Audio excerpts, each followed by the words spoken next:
ದುಡಿದಂಥ ಕಾರ್ಯಕರ್ತರಿಗೆ ಅಭಿನಂದನಾ ಸಭೆಯ ವೇದಿಕೆ ಮೇಲಿರುವ ಭಾರತೀಯ ಜನತಾ ಪಕ್ಷದ ಜಿಲ್ಲಾ ಅಧ್ಯಕ್ಷರು ಸೋದರರು ಆದ ನವೀನ್ ಗುರುಗಣ್ಣನವರೇ, ಚುನಾವಣೆಯಲ್ಲಿ ನಮಗೆ ಎರಡು ಅಪೇಕ್ಷೆ ಇತ್ತು, ಎರಡು ಗುರಿ ಇತ್ತು. ಮೊದಲನೇದು ಪ್ರಧಾನಮಂತ್ರಿ ನರೇಂದ್ರ ಮೋದಿ ಅವರನ್ನ 3ನೇ ಬಾರಿಗೆ ಪ್ರಧಾನಿ ಮಾಡಬೇಕಂತ. ಎರಡನೇದು ಅವರ ಕೈ ಬಲಪಡಿಸೋದಕ್ಕೆ ಕೊಪ್ಪಳದಿಂದ ಒಬ್ಬ ಲೋಕಸಭಾ ಸದಸ್ಯರನ್ನ ಕಳಿಸ್ಬೇಕು ಅಂತ. ನಾವು ಮೊದಲನೇದಲ್ಲಿ ಗೆದ್ದಿದ್ದೀವಿ, ಎರಡನೇದರಲ್ಲೂ ಸ್ವಲ್ಪ ಅಂತರದಲ್ಲಿ ಸೋತಿದ್ದೀವಿ. ಇದು ಸೋಲಲ್ಲ.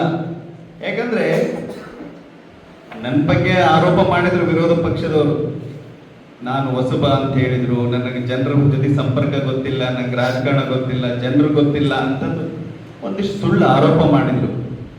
ನಾನು ಹೊಸಬ ಯಾರಿಗೂ ಇರಲಿಲ್ಲ, ಚುನಾವಣೆಗೆ ಹೊಸಬ ಇದ್ದೆ, ಮೊದಲನೇ ಸಲ ಚುನಾವಣೆಗೆ ನಿಂತಿದ್ದೆ.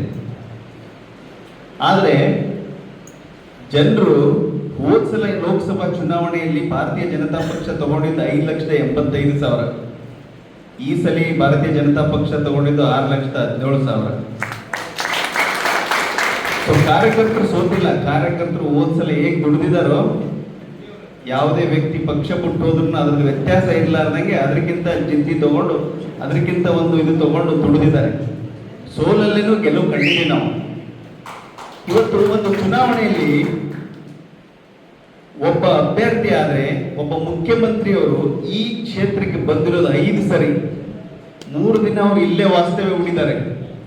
ಅವರು ಬೇರೆ ಚುನಾವಣೆ ಬೇರೆ ಕ್ಷೇತ್ರದಲ್ಲಿ ಎಷ್ಟೊಂದು ಆಸಕ್ತಿ ಹೊಂದಿದ್ರೋ ಗೊತ್ತಿಲ್ಲ. ಬಟ್ ಈ ಚುನಾವಣೆ ಈ ಕ್ಷೇತ್ರದ ಬಗ್ಗೆ ಬಹಳ ಆಸಕ್ತಿ ಹೊಂದಿದ್ರು. 3 ದಿನ ಅವರು ಇಲ್ಲೇ ವಾಸ್ತವ್ಯ ಇತ್ತು. ಸ್ವತಃ ಅವರು ವಿಧಾನಸಭಾ ಚುನಾವಣೆಯಲ್ಲಿ ಬಾದಾಮಿ ನಿಂತಾಗ ಹೋಗಿದ್ದವ್ರು 2ನೇ ದಿನ. ಅವರು ಈ ಚುನಾವಣೆಯಲ್ಲಿ 3 ದಿನ ಅವರು ಒಬ್ಬರೇ ಬರಲಿಲ್ಲ. ಅವರ ಸಹೋದ್ಯೋಗಿಗಳ ಸಚಿವ ಸಂಪುಟದ ಸಹೋದ್ಯೋಗಿಗಳಿಗೆ ಎಲ್ಲರನ್ನೂ ಕರ್ಕೊಂಡು ಬಂದು ಇಲ್ಲೇ ಇಟ್ಕೊಂಡು ಕಡೆಯ ದಿನವರೆಗೂ ಇಲ್ಲೇ ಇದ್ರು. ಅದು ಒಂದು ಕಾರಣ ಅಂತ ಹೇಳ್ಬೋದು. ಬಟ್ ಅದೇನೇ ಇರಲಿ, ಅಷ್ಟಾದ್ರೂ ನಮ್ಮ ಕಾರ್ಯಕರ್ತರು ನಾನು ಯಾರಂತ ಗೊತ್ತಿಲ್ಲ ಅಂದ್ರು, ನಾನು ಗೊತ್ತಿದ್ರು ಒಬ್ಬ ನನ್ನನ್ನು ಮನೆ ಹುಡುಗ ಅಂತ ತಿಳ್ಕೊಂಡು ತಾವೆಲ್ಲರೂ ಹಗಲಿರುಳು ಶ್ರಮಿಸಿದ್ರಿ. ಅದಕ್ಕೆ ನಾನು ಎಷ್ಟು ಚಿರಋಣಿ, ಎಷ್ಟು ಕೃತಜ್ಞತೆ ಹೇಳಿದ್ರು ಕಡಿಮೆ. ಬಟ್ ಚುನಾವಣೆ ಮುಗಿದ ತಕ್ಷಣನೂ ಹೇಳಿದ್ರು ಅವ್ರು, ಇಲ್ಲ ಡಾಕ್ಟರ್ ಇನ್ ಮುಗಿತು, ಅವ್ರು ಪ್ರಾಕ್ಟೀಸ್ ವಾಪಸ್ ಹೋಗಿಬಿಡ್ತಾರೆ ಅಂತಂದು ಹೇಳಿದ್ರು. ನಾನು ಹೋಗಕ್ ಬಂದಿಲ್ಲ, ಇರಕ್ ಬಂದಿದ್ದೀನಿ. ಹಗಲು ರಾತ್ರಿ ನಮ್ಮ ಕೆಲಸ ಡಾಕ್ಟರ್ 24 ತಾಸು ಸರ್ವಿಸ್. ನಾನು ಅದೇ ತರ ರಾಜಕಾರಣದಲ್ಲಿ ತಮ್ಮ ಜೊತೆ ಹಗಲು ರಾತ್ರಿ ಇರ್ತೀನಿ. ಬರೋ ಚುನಾವಣೆಯಲ್ಲಿ ಏನ್ ಕಾರ್ಯಕರ್ತರ ಚುನಾವಣೆ ಬರ್ತಾವೋ, ನೀವ್ ಹೆಂಗ ನನಗೆ ದುಡಿದಿರೋ ಅದಕ್ಕಿಂತ ಡಬಲ್ ಆಗಿ ದುಡಿದು ನಾನು ನಿಮ್ಮ ಜೊತೆ ಇರ್ತೀನಿ ಅಂತ ಹೇಳಕ್ ಇಷ್ಟಪಡ್ತೇನೆ.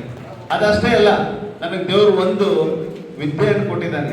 ಇವತ್ತು ನಾನು ಇದರಲ್ಲಿ ಸರ್ವಿಸ್ ಮಾಡಕ್ ಸಿಕ್ಕಿಲ್ಲ ಅಂತಂದ್ರು, ನನಗೆ ವೈದ್ಯ ಕ್ಷೇತ್ರದಲ್ಲಿ ಸರ್ವಿಸ್ ಮಾಡಂತ ದೇವರು ಇದು ಕೊಟ್ಟಾನ. ತಮ್ಮ ಕಾರ್ಯಕರ್ತರಿಗಾಗ್ಲಿ ಮತದಾರ ಬಾಂಧವರಿಗಾಗ್ಲಿ ಯಾವಾಗ್ಲೇ ಏನೇ ಸಮಸ್ಯೆ ಇದ್ರು ನಾನು ಇರ್ತೀನಿ. ಎಲ್ಲದು ದುಡ್ಡು ಕೊಟ್ರೆ ಆಗುತ್ತೆ ಅಂತಲ್ಲ, ದುಡ್ಡು ಕೊಡ್ಲಾರ್ದನ ಆಗಷ್ಟು ಬಹಳ ಇದ್ದಾವೆ. ನಾನು ನಿಮ್ಮೊಟ್ಟಿಗೆ ಯಾವಾಗ್ಲೂ ಇರ್ತೀನಿ. ಮತ್ತು ಒಂದಿಷ್ಟು ಕಾರ್ಯಕರ್ತರು ಹೇಳ್ತಾ ಇದ್ರು, ಒಂದಿಷ್ಟು ಹಿರಿಯರು ಬಿಟ್ಟೋದಂತ ಹಿರಿಯರು ಹೇಳಿದ್ರು, ಇವತ್ತು ನಿಮ್ ಜೊತೆ ಯಾರೇ ಇಲ್ಲ, ಎಲ್ಲರೂ ನಾವು ಕಾಂಗ್ರೆಸ್ಗೆ ಬಂದ್ಬಿಟ್ಟಿವಿ, ಯಾರು ಬಿಜೆಪಿಗೆ ಇಲ್ಲ ಅಂತ ಹೇಳಿದ್ರು. ನಿಮಗ್ ನೋಡ್ಕೊಳೋರು ಯಾರು? ನಿಮ್ ಉದ್ಯೋಗ ನೋಡ್ಕೊಳೋರು ಯಾರು? ನಿಮ್ ದಂಧೆಗಳಿಗೆ ಯಾರಾದ್ರೂ ಏನಾದ್ರು ತೊಂದರೆ ಯಾರು ನೋಡ್ಕೊಳೋರು ಯಾರು ಅಂತಂದು ಹೇಳಿನೂ ಎದುರಿಸಿದ್ರು.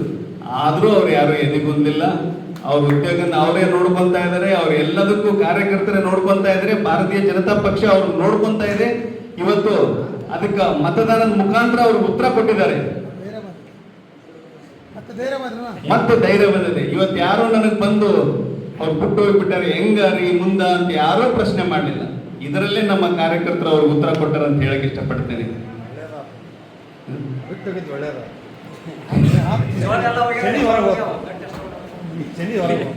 ಬರೋ ದಿನಗಳಲ್ಲಿ ನಾವೆಲ್ಲರೂ ಒಂದಾಗಿರೋಣ. ಏನ್ ನಮ್ಮ ಸಿ ವಿ ಚಂದ್ರಶೇಖರ್ ಅವರು ನನಗೊಂದು ಏನು ಎಲೆಕ್ಷನ್ ಅಲ್ಲಿ ಹೇಳಿದ್ರು, ನಾವಿಬ್ರು ಜೋಡೆತ್ತಿದ್ದಂಗೆ ಇಬ್ರು ನಿಂತ್ಕೊಂಡು ಕೆಲಸ ಮಾಡ್ತೀವಿ ಅಂತ ಹೇಳಿದ್ರು. ಅದೇ ತರ ನಮ್ಮ ಭಾರತೀಯ ಜನತಾ ಪಕ್ಷ ಮತ್ತು JDS ಇದೇ ತರ ಮುಂದುವರಿಸ್ಕೊಂಡು ನಾವು ಬರೋ ದಿನಗಳಲ್ಲಿ ನಿಮ್ದೆಲ್ಲ ಚುನಾವಣೆಯನ್ನು ಎದುರಿಸಿ ನಮಗೇನು ಅವರು ಈಗ ಒಂದು ಹೊಸದು ಇಟ್ಕೊಂಡಿದ್ದಾರೆ, ಅವ್ರ ಕ್ಯಾಂಡಿಡೇಟ್ ಹುಡ್ಕೊಳ್ಳಿ ಅಂತ ಹೇಳ್ತಾ ಇದ್ದಾರೆ. ಈ ಕ್ಯಾಂಡಿಡೇಟ್ನು ರೆಡಿ ಇದಾವೆ, ಎಲ್ಲವೂ ರೆಡಿ ಇದಾವೆ.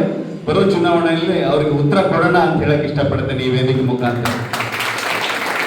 ಇವತ್ತೇನು ತಾವು ಈಗ ತಾನೇ ಹಿರಿಯ ಮುಖಂಡರು ಮಾತಾಡಿ ನನಗೆ ಒಂದಿಷ್ಟು ಉಪದೇಶವನ್ನು ಕೊಟ್ಟರು. ಮಹೇಶ್ ಅವರು ಇರ್ಬೋದು, ವಿರೂಪಾಕ್ಷಪ್ಪರು ಇರ್ಬೋದು, ಮುರಳಿ ಅವರು ಇರ್ಬೋದು, ಎಲ್ಲ ತಮ್ಮ ಸಲಹೆ ಸೂಚನೆಯನ್ನ ನನಗೆ ಆಶೀರ್ವಾದ ಅಂತ ತಗೊಂಡು ಅದನ್ನು ರೂಢಿ ಮಾಡಿಕೊಂಡು ತಮ್ಮ ಒಟ್ಟಿಗೆ ನಾನು ಒಬ್ಬ ಕಾರ್ಯಕರ್ತರಾಗಿ ಇದ್ದು ಪಕ್ಷವನ್ನು ಬಲಪಡಿಸಿ ಏನು ಕಳೆದ 3 ಸಲ ನಾವು ಲೋಕಸಭಾ ಚುನಾವಣೆಯಲ್ಲಿ ಗೆದ್ದು ಈ ಸಲ ಕಳ್ಕೊಂಡಿದ್ದೀವಿ, ಅದನ್ನು ವಾಪಸ್ ಪಡ್ಕೊಳ್ಳೋಕೆ ಎಲ್ಲರೂ ಹೋರಾಟ ಮಾಡೋಣ. ಅದಷ್ಟೇ ಅಲ್ಲದೆ ಬರೋ ಚುನಾವಣೆ ಎಲ್ಲ ಚುನಾವಣೆಯಲ್ಲಿ ಭಾರತೀಯ ಜನತಾ ಪಕ್ಷವನ್ನು ಗೆಲ್ಲಿಸೋಣ ಅಂತ ಹೇಳಿ ಇವತ್ತು ತಾವೆಲ್ಲ ಇಲ್ಲಿ ಬಂದು ನನಗೆ ಒಂದಿಷ್ಟು ಸಲಹೆ ಸೂಚನೆ ಮತ್ತು ಎಲ್ಲ ಮಾತಾಡಿದ್ದಕ್ಕೆ ತಮಗೆಲ್ಲ ನಾನು ಚಿರಋಣಿ.